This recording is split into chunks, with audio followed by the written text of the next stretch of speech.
야, 진짜 집이 많다. 내가 들어갈 집은 없다. 아, 뭐 쉽지 보세요? 않네. 아, 그래도 요새 좀 혼자 잠깐 살 집이 필요해가지고 요즘 좀 보고 있어요. 집이 제가 좀 멀리 살잖아요. 네. 그래서 경기도민이라 회사 왔다 갔다 하기 너무 힘든데 쉽지가 않네요. 맞는 진짜. 가격대 찾기가 네, 맞는 가격 찾기도 어렵고 전세도 문제 많던데요. 많죠. 집값 떨어지고. 뭐 깡통 전세? 네. 뭐 이 얘기가 있던데 오늘은 좀 사심을 담아서 이런 제 사심을 담아서 법률톡톡 주제를 한번 만들어봤습니다. 바로 깡통 전세, 이 전세 이야기로 준비를 해봤으니까 오늘도 많은 기대 바라겠습니다. 자, 그럼 시작해 볼까요?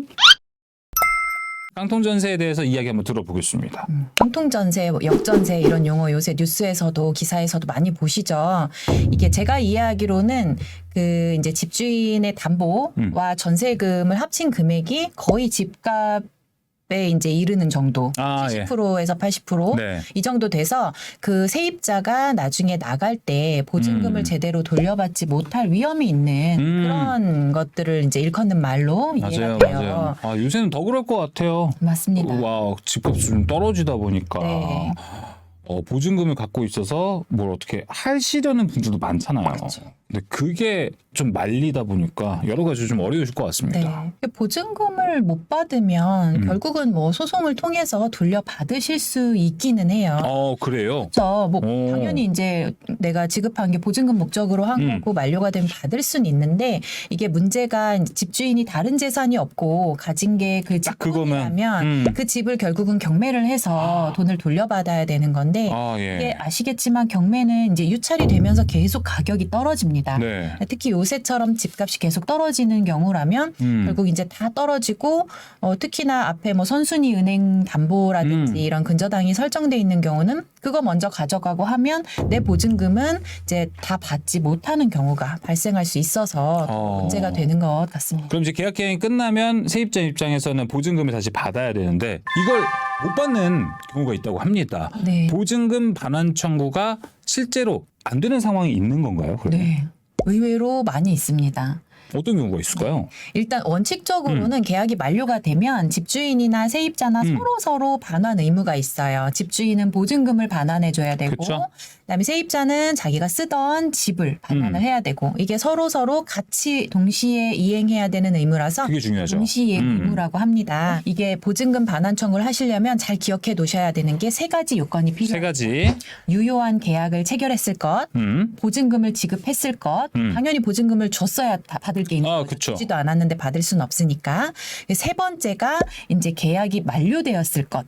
근데 이 계약이 만료되었을 것과 관련해서 묵시적 갱신을 조심하셔야 돼요. 묵시적 갱신이 뭐예요? 묵시적 갱신이라는 것이 이제 계약 기간이 만료가 됐는데 양 당사자간 아무 말 없이 그냥 가만히 있으면 네. 이전 계약대로 그대로 계약이 갱신되는 거예요. 네, 이게 네, 명시적으로 갱신하자 말자 약정이 있으면 약정대로 가면 되는데 집주인도 놓치고 세입자도 놓치고 이제 부동산에서 보통은 관리를 해주는데 부동산도 놓치고 해서 그냥 넘어가는 경우가 이게 생각보다 굉장히 많이 있어요. 말 그대로 유야무야 그냥 넘어가는 유야무야 거네요. 넘어가는 거죠. 그래서 법에서 아예 묵시적 갱신을 규정을 두고 있어요. 당사자가 일정 기간 내에 갱신을 거절하는 의사 표시를 하지 않으면 그 내용 그대로 연장이 된다. 그 말은 뭐냐면 계약이 만료된 게 아니라 계약이 갱신되면서 다시 계속 연장된 거잖아요. 그러면 연장이 됐다는 건 만료 요건, 아까 세 번째 요건, 계약이 만료됐을 것이라는 요건을 충족을 못했기 때문에 집주인한테 보증금 반환해달라고 청구할 권리가 없어지는 겁니다. 그럼 그렇다고 해서 천년만년 여기 살아야 되냐? 아니죠. 그거는 그건 당연히 아니죠. 아니고 그렇죠. 이제 세입자는 언제든지 해지 통고를 해서 나가겠다는 통고를 할 수는 있어요.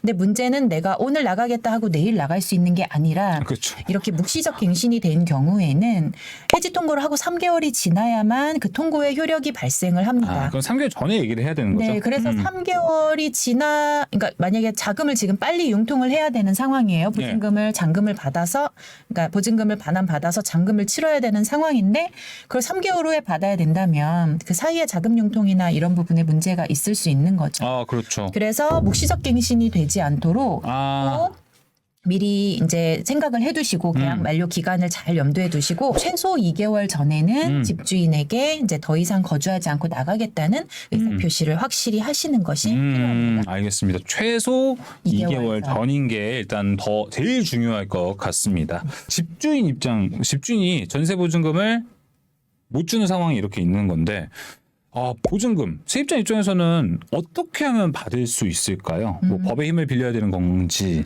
일단은 법의 힘을 빌리기 전에 손 쓸 수 있는 방법이 있다면 뭐 그게 더 집주인하고 미리 얘기를 해야겠죠. 그렇죠. 그래도 뭐 이때까지는 주세요. 네, 그렇죠. 보통은 이제 그냥 쭉 사시는 경우보다는 이런 이제 만료가 되면 다른 곳으로 이사 가시는 경우 때문에 그렇죠. 많이 발생을 하고 또 보증금을 반환 받아서 그 돈으로 새로 이사 갈 집에 잔금을 치르시는 경우가 많아요. 그래서 이사 날에 되게 바쁘잖아요. 아침에 짐 빼고 그다음에 잔금 받고 그걸 바로 들어갈 집에 잔금 처리하고 동사무소 가고. 그렇죠. 엄청 바쁘죠. 근데 이렇게 잔금이 제때 딱 치러지지 않는 경우에는 손해 발생 위험이 크기 때문에 말씀하신 대로 집주인에게 미리 나 이 날짜에 더 이상 이제 갱신하지 않고 나갈 거니까 보증금 준비해 주세요. 예. 미리 말씀을 해 두시는 게 좋아요. 그러면 이제 집주인도 다른 세입자를 구하거나 아니면 이제 보증금 빼줄 돈을 마련을 하거나 할 시간을 이제 두겠죠. 그렇죠. 네. 근데 최초에는 이제 빼주겠다 알았다고 했는데 이제 이사 갈 날이 다가오면서 몇 개월만 더 있으면 안 되냐, 자금 융통이 안 된다, 세입자가 안 구해진다 이렇게 하시는 경우가 있어요. 그럼 어떻게 되냐? 만약에 그런 경우면 빨리 집주인에게 내용 증명을 보내시는 게 좋습니다. 내용 증명. 네, 집주인에게 내용 증명을 보내시는 건 뭐 직접 쓰셔도 좋고 전문가에게 도움을 받으셔도 좋은데 직접 쓰시는 경우에는 반드시 이런 내용이 들어가는 게 좋아요. 계약 만료가 언제까지고 나는 나가겠다는 의사 통보를 했고 근데 당신의 이러저러한 말로 보면 지금 지급을 안 할 그래서 안 가능성이 된다. 높아 보인다. 만약에 제때 보증금을 지급하지 않음으로 인해서 발생하게 될 모든 손해에 대해서는 당신에게 책임이 있을 수 있다. 그러니까 약정한 날짜에 이행을 해달라. 이것을 뭐 문자로 남겨도 되지만 보다 확실하게 나중에 법적 분쟁이 됐을 때 보다 확실하게 이제 증명하기 위해서 내용 증명을 활용하시는 게 좋습니다. 특히 이제 집주인이 당연히 그 날짜에 보증금을 반환해 줄 거를 전제로 새로 이사갈 집 계약까지 해놓으신 상황이라면 그 내용도 내용 증명에 반드시 넣으시는 게 좋아요. 왜냐하면 그냥 그 내용을 넣지 않았을 경우에는 나중에 집주인이 제때 돈을 주지 못하면 어떡하겠어요. 내가 갖고 있는 돈이 많으면 좋지만 없으면 그쵸. 대출을 추가로 받아서 이 금리가 비싼 시대에 대출 이자를 부담하면서 대출을 괜히 더 집주인 때문에 더 받아야 되는 경우가 생길 수도 있고 아니면 대출이 이미 꽉 차 있는 사람의 경우에는 결국 그 계약한 집에 들어가지 못하고 그 계약금을 그냥 날리는 경우도 허다하거든요. 그럴 수도 있죠. 그런 상황을 집주인이 알지 못했다면 그 부분을 집주인에게 손해배상 청구할 때 포함시키기가 어려워요. 그렇기 때문에 내가 새 집을 계약을 했고 그래서 이 날짜에 지금 이게 이행될 예정이니까 알고 있어라. 집주인에게 통지를 내용 증명 안에 넣어 놓으시면 나중에 손해배상 청구를 하실 때 훨씬 도움이 됩니다. 만약에 보증금을 안 주면 그냥 쭉 살아도 되는 경우면 사실 집 안 빼고 그냥 살면 되거든요. 그렇죠. 이건 그럼 뭐 제일 간편해요. 없잖아요. 네. 아까 말씀드렸듯이 집을 빼줄 의무와 보증금 반환 의무가 동시행 의무이기 때문에 집주인이 돈 안 주면 안 나가면 돼요. 근데 예를 들어 제가 직장을 옮겼어요. 아니면 자식이 이제 학교에 들어갈 때가 돼서 학교 근처로 이사를 가려고 그렇게 이사를 나가야 되는 경우들이 항상 문제가 되는 거거든요. 되게 다 그 경우가 아닐까요? 맞아요. 근데. 그래서 그런 경우는 이제 그 임차 보증금에 대해서 나중에 혹시나 이제 경매나 이런 게 이루어졌을 때 대항력이나 우선 변제권을 받기 위해서는 원래는 원칙적으로는 거주를 해야 되는데 거주하지 않고 이사를 나가도 그 대항력을 우선 변제권을 유지시켜주는 제도가 있습니다. 임차권 등기 명령이라는 이제 법원에 신청하면 되는 제도인데요.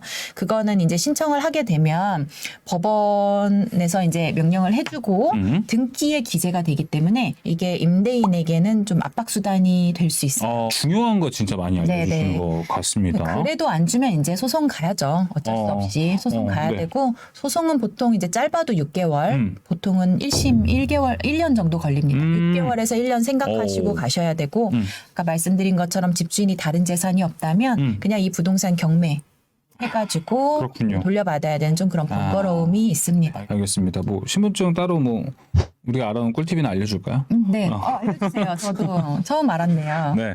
뭐 신분증을 위조한 사람도 뭐 있다 뭐 이런 얘기가 있어가지고 ARS를 통해서 이 사람의 신분증이 진짜인지 가짜인지를 알 수 있는 방법이 있다고 합니다. 국번 없이 1382에 전화하시면 ARS를 통해서 뭐 민증 번호를 쓰시고 그리고 앞에 뭐 나와 있는 발급 일자까지 함께 하면은 이 사람의 민증이 진짜가 맞는지 안 맞는지를 확인할 수 있다고 합니다. 이거 뭐 편의점 일하시는 분들도 유용하게 쓸 수 있지 않을까 이런 생각이 드네요. 갑자기 민자가 와서 담배 달라고 할 수 있잖아요. 뭐 그런 거 써먹기도 나쁘지 않네요. 이런 또 꿀팁이 있다는 것 오늘도 제가 알려드렸습니다. 자, 오늘 법률톡톡 깡통 전세에 대해서 알아봤습니다. 요새 뭐 전세 보증금 사고 금액이 거의 뭐 우상향하고 있더라고요. 엄청나게 많았습니다. 내년에도 뭔가 대책이 없다면 더 많아지지 않을까라는 생각이 듭니다.